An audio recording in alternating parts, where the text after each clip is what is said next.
There are places inside the United States right now, some of them less than an hour from a major city, that the federal government has permanently sealed off from the public.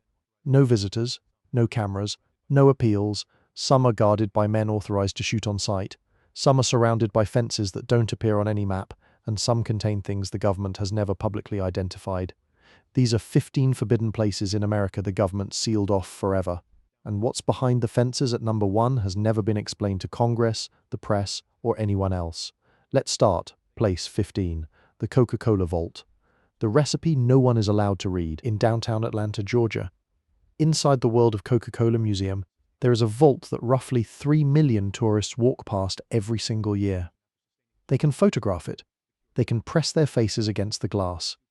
But not a single person outside of 2 unnamed executives has ever been allowed inside. Behind that door is the original formula for Coca-Cola. A recipe created in 1886 by a pharmacist named John Pemberton, who wasn't trying to invent a soft drink at all. He was trying to cure his morphine addiction after sustaining a chest wound during the Civil War. The cure failed. The flavor didn't. The company claims only 2 people alive know the full formula at any given time. Reportedly, those 2 are never permitted to travel on the same aircraft. The vault is protected by a handprint scanner, a keypad code, armed guards, and a 24-hour surveillance system. Now think about that for a moment. A beverage recipe, locked up tighter than most military installations in this country. Either it's the most valuable trade secret in the history of commerce, or there's something about that formula the company would rather the public never see. Possibly both. Place 14. The Knickerbocker Club, the building with no website. On the corner of 5th Avenue and 62nd Street in Manhattan stands a building that has no public phone number, no social media presence, and no website. It doesn't need one. The people who belong to the Knickerbocker Club already know where it is. Founded in 1871, the club has counted among its members President Franklin D. Roosevelt, financier J.P. Morgan, and a rotating cast of America's most powerful families. Members are forbidden from discussing what happens inside. New members join by invitation only. The waiting list reportedly stretches a full decade. The building is a Bogues R mansion, immaculate, expensive, and completely invisible to public life. You could walk past it 1,000 times and never realize that behind those walls, some of the most consequential relationships in American finance and politics have been quietly maintained for over 150 years. What goes on inside? Nobody outside the membership has ever confirmed it, and the club has made very clear that it plans to keep things exactly that way. Place 13. North Brother Island. The quarantine island you can see but never visit. Less than a mile from the South Bronx, directly in the East River, there is a 20-acre island that most New Yorkers have never set foot on. You can see it from the highway. You can see it from planes landing at LaGuardia, but you cannot go there. North Brother Island has been sealed off from the public since 1963. In the late 1800s, this island housed Riverside Hospital, a quarantine facility for the most contagious diseases of the era: smallpox, typhoid, tuberculosis. Its most infamous resident was Mary Mallon, better known as Typhoid Mary, the first person in the United States identified as a healthy carrier of typhoid fever. She was forcibly quarantined on this island. She never left. She died here in 1938, but the island's darkest day came earlier. On June 15, 1904, the passenger steamship General Slocum caught fire in the East River directly adjacent to North Brother Island. Over 1,000 people died. It remains the deadliest disaster in New York City history until September 11th. After World War II, the island briefly became a rehabilitation center for veterans. It was abandoned entirely in 1963. Since then, nature has consumed it. Trees push through hospital floors. Walls collapse inward. The entire island looks like something from a post-apocalyptic film, except it's real, and it's sitting right there, in plain sight, in the middle of one of the most densely populated cities on Earth. The New York City Parks Department controls access. Permission is almost never granted. Occasionally, a researcher or journalist gets escorted in under supervision. For everyone else, North Brother Island is a place you can look at every day of your life and never once be allowed to touch.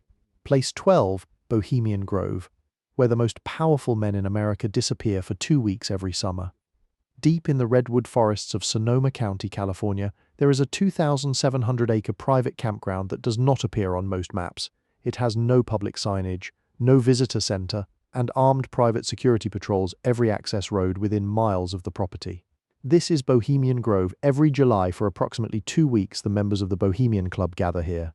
The membership list, to the extent it has leaked over the decades, reads like a directory of American power. Ronald Reagan, Richard Nixon, both George Bushes, Henry Kissinger, CEOs, defense secretaries, media executives, and intelligence chiefs, all meeting in the woods, behind fences, away from cameras.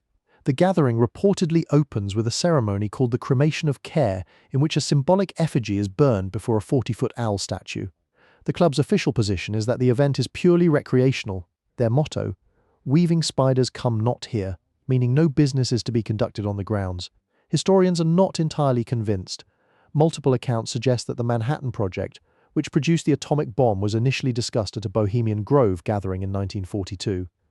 Whether or not that specific claim is accurate, the broader point is difficult to dismiss. When you put the most powerful men in America in the same forest for 2 weeks with no press coverage, something gets discussed, something gets decided. Journalists who've attempted to infiltrate the grounds have been sued, blacklisted, or escorted out by security. One managed to film inside in the early 2000s. The footage showed exactly what you'd expect, and nothing that fully explained why a gathering this powerful needs this much secrecy. What actually happens during those 2 weeks? That's the question, and after more than 150 years of asking, nobody outside those redwood trees has ever received a straight answer. Place 11, Niihau, the Forbidden Island of Hawaii. Off the western coast of Kauai, about 17 miles across the channel, there is an island you can watch the sun set behind every evening. It looks like paradise. You will never set foot on it. Niihau has been privately owned by the same family since 1864. Elizabeth Sinclair purchased the entire island from King Kamehameha V for $10,000. Her descendants, the Robinson family, have controlled access ever since, for 160 years without interruption. Approximately 100 native Hawaiians still live on Niihau. There are no paved roads, no stores, no running water infrastructure, no internet. The residents speak Hawaiian as their primary language, one of the last communities on Earth where that's still the case. Outsiders are only permitted if personally invited by a resident, which functionally never happens. Helicopter tours fly over the island but are legally prohibited from landing.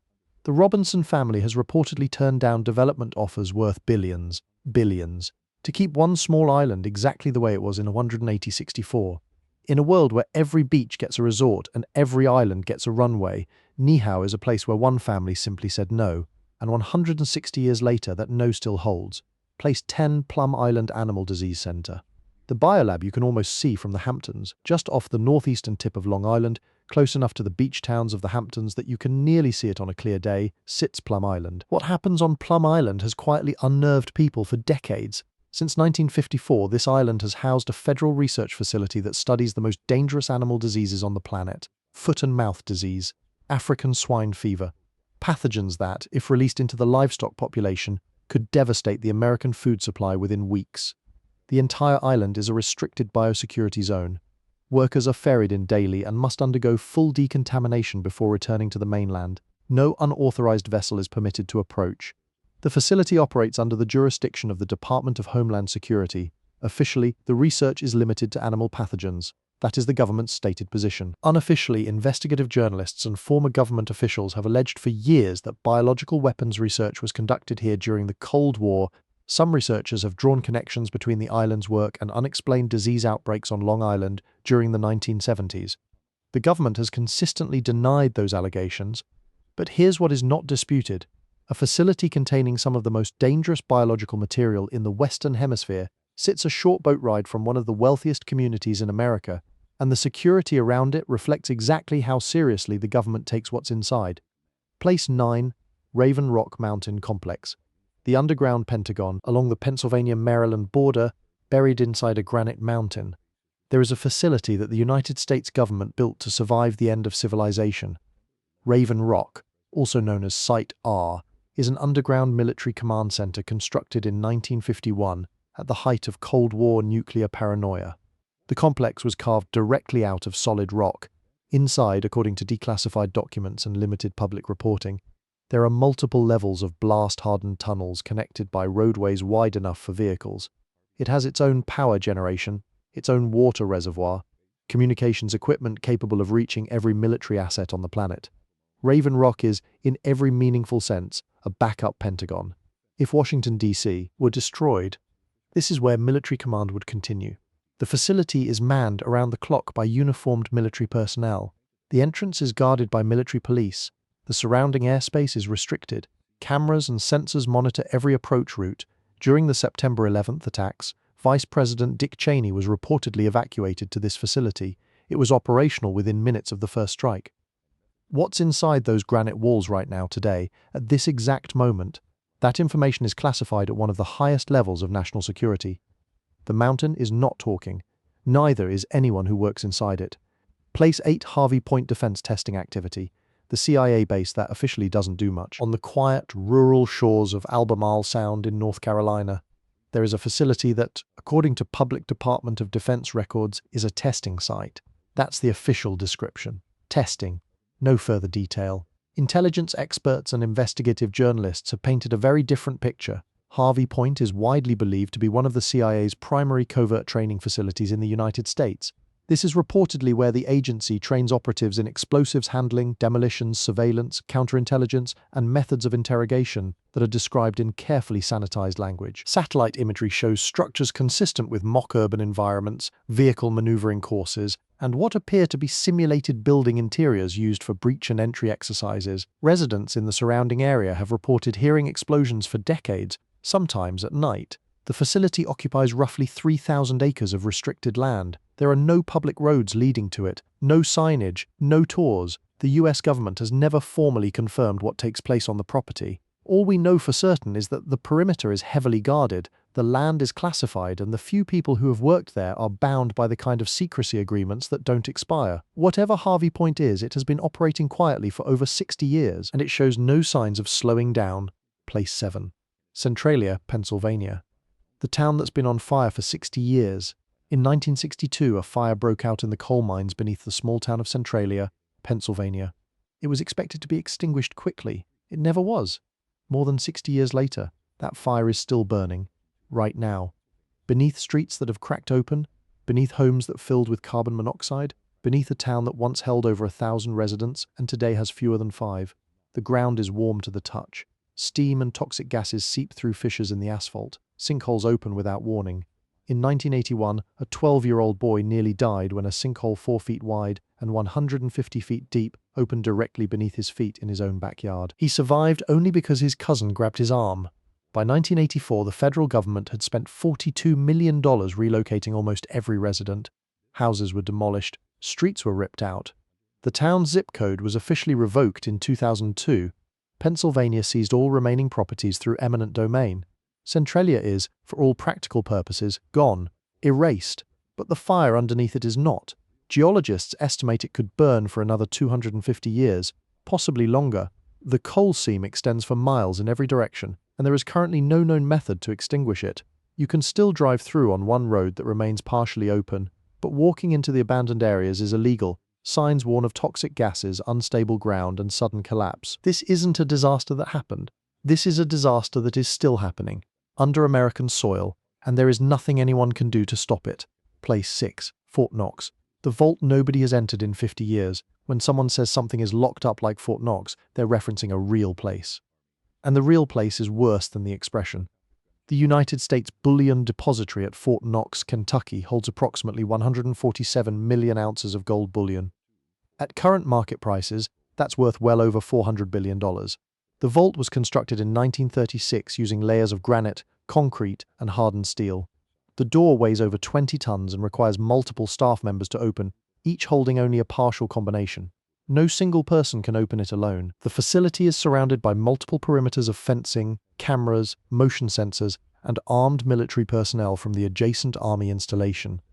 Apache helicopter gunships are stationed within minutes of the depository. The building was designed to withstand a direct aerial assault. During World War II, Fort Knox protected more than gold. The original Constitution, the Declaration of Independence, the Magna Carta, the crown jewels of Hungary, all temporarily housed inside these walls. In 1974, a small group of congressional representatives and journalists were permitted a brief, supervised tour of the vault interior.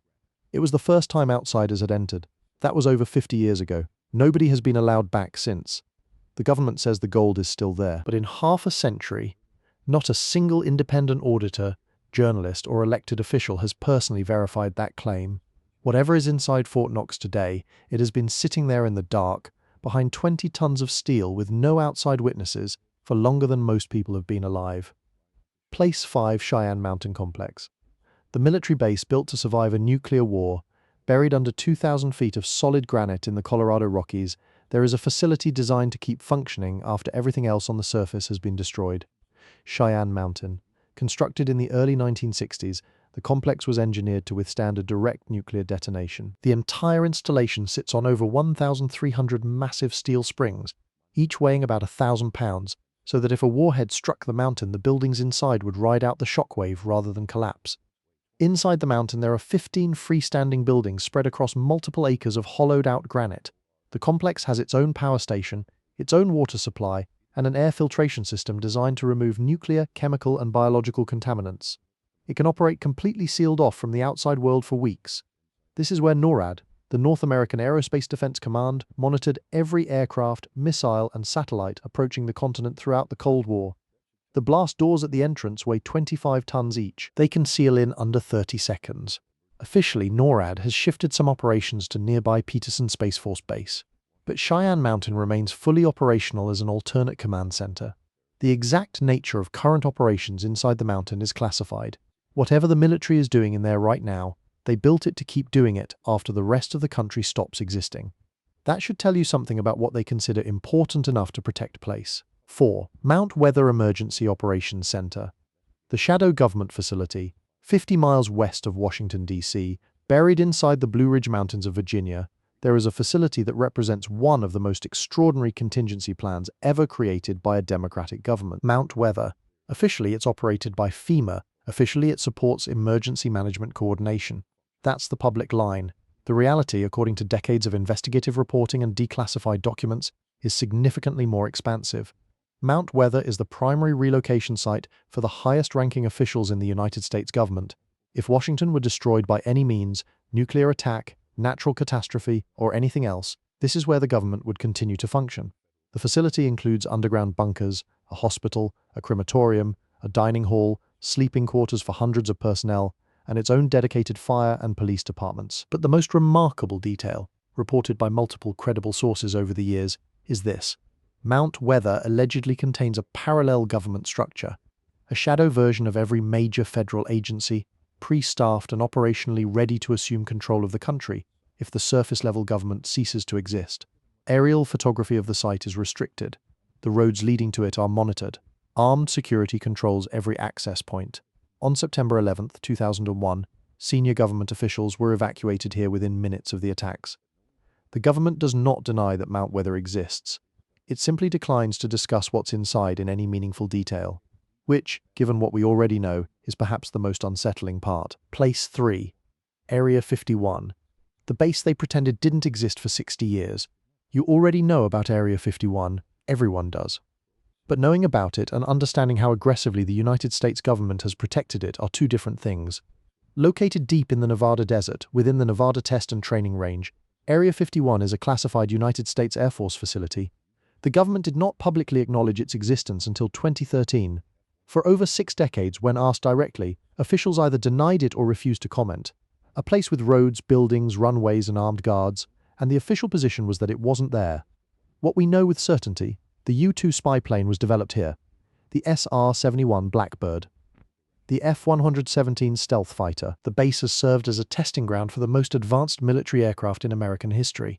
What we don't know is everything else, and the list of what we don't know is almost certainly longer than the list of what we do. The perimeter extends for miles in every direction. Motion sensors and cameras monitor every approach.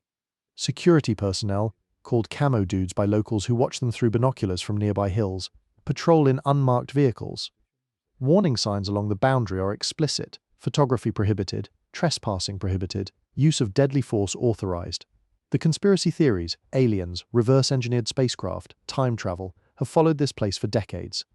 The government's position is that everything at Area 51 relates to national defense. But the level of secrecy, the 6 decades of flat denial, the lethal force authorizations, raises a question that no official statement has ever fully put to rest.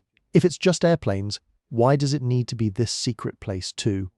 The Greenbrier Bunker, the nuclear escape plan hidden under a luxury resort, beneath a 5-star resort in the mountains of White Sulphur Springs, West Virginia.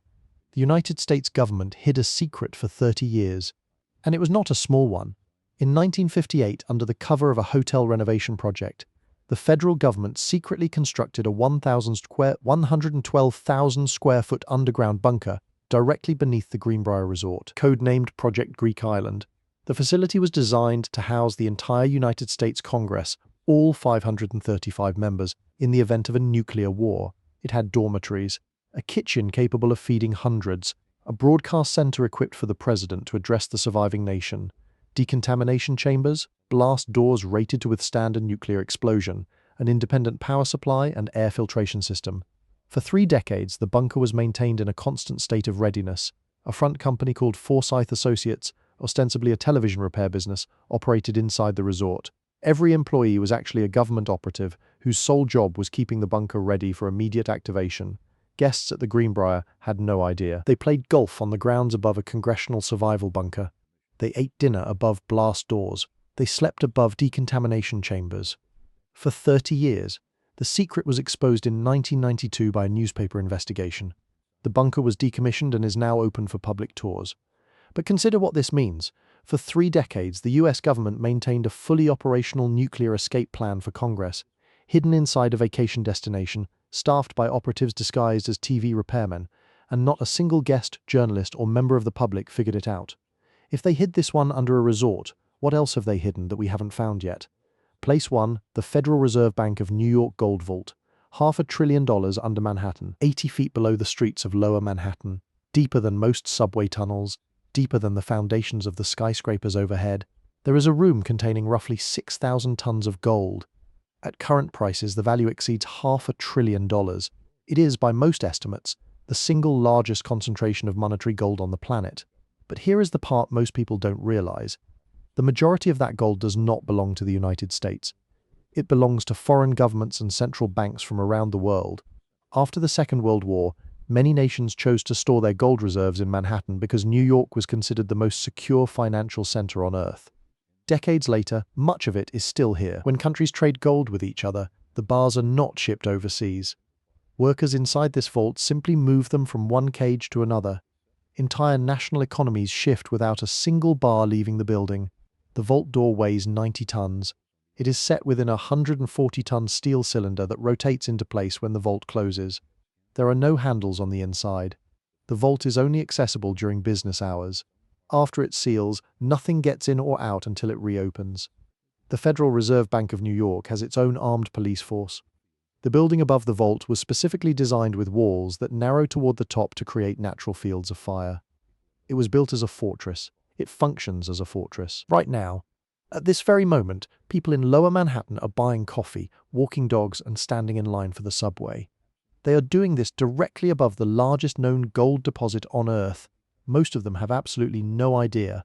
And somewhere beneath their feet, behind 90 tons of steel, in a room with no handles on the inside, sits more wealth than the entire GDP of most countries on the planet. Silent, unmoved, unvisited, waiting, 15 places, some sealed for safety, some sealed for security, and some sealed for reasons the government has never fully explained. These places are not going anywhere. Most of them are becoming more restricted, not less. And whatever sits behind those fences, inside those mountains, beneath those streets, it's staying exactly where it is. If you found this worth your time, hit the like button.